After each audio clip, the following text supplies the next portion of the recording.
Rooftop Solar Solution under CapEx model or OPEX model.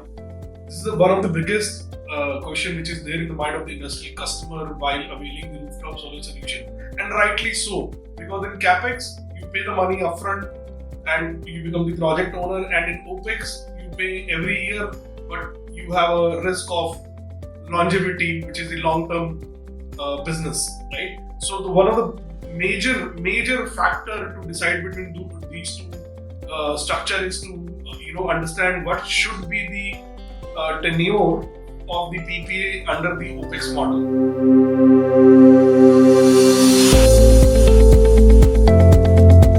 Hi, my name is Gaurav. I am the director at Infinia Solar. In this video, I am going to share with you 3 tips on how to decide the PPA tenure when going for a OPEX rooftop solar solution. Watch this video till the very end, because I have a surprise tip for you which will help you in deciding the contract tenure.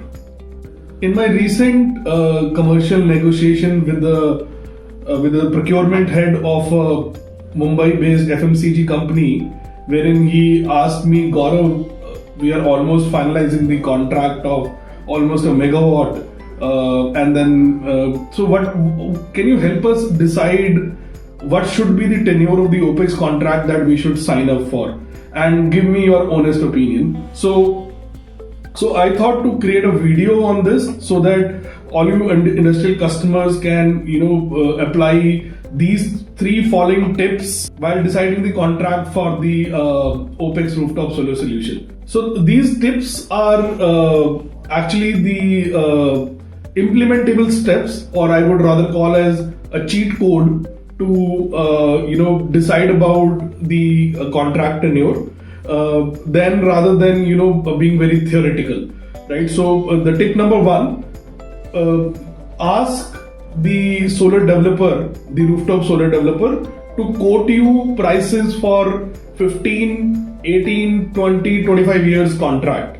Compare the tariff quoted by the developer for all the tenures that I mentioned, 15, 18, 20, 25 years, and see how much is the price for each tenure, what is the difference between the each tenure.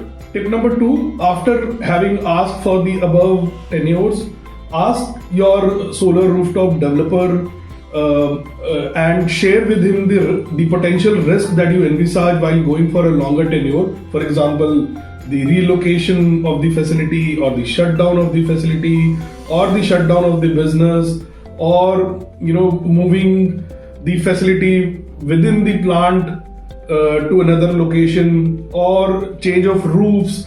There are multiple risks that you can envisage while going in a long-term solution, and ask for the mitigation against those risks, and see how those mitigation can and to what extent these mitigation can mitigate your risk. For example, let's say, if it is a relocation and you envisage, okay, in next 5, 7, 10 years the facility is likely to be relocated, then you ask developer how can he help you. For example, some of the developers can offer, okay, we will also relocate the facility with you pan India, only the relocation or the uninstallation charges etc. has to be borne by you. So ask for those charges. They may not be able to give you the exact charges, but they will give you the rough estimate of what those charges looks like today, right? So this is my tip number 2, that ask for the mitigation against all the risks that you envisage for a longer term tenure. So tip number 3 is very much linked to, as I said, these are steps, cheat codes, linked to tip number 1 and tip number 2. So once you have different tenure prices and also the mitigation against the risk, so do one thing, just check if that mitigation is mitigating, let's say, more than 90% of your risk.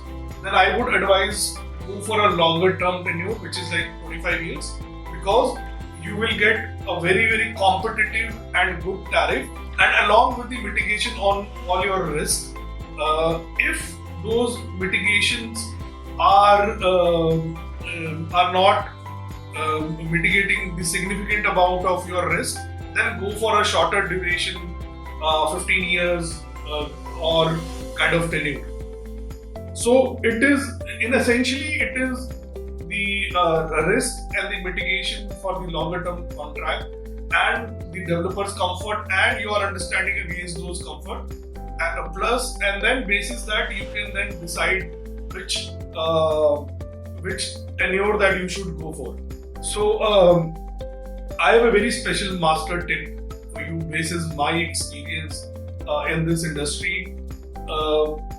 Higher the better is not the right way to go for the contract, or lower the better is not the right way to go for the contract tenure. The better way is to go for the optimum the better. And I'm telling you, the optimum tenure, if the risks are, let's say, 80 to 90% getting mitigated, is actually the 17-18 years kind of tenure. Because what happens is, understand from the developer's perspective as well, they generally go for 15-year kind of loan, which gets repaid within first 15 years, and after that, after the repayment of the loan, the project is debt free, right? So if you run this economics in the financial model, after your project is debt free and throwing more cash, then with slightly increase in tenure from 15 to 17, 18 years, you can get a better tariff.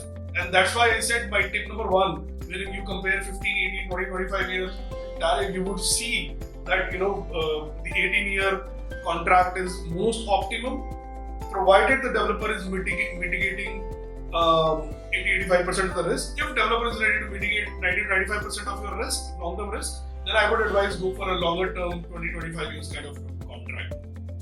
So in a nutshell, it's a combination of all 3 tips, all 3 cheat codes.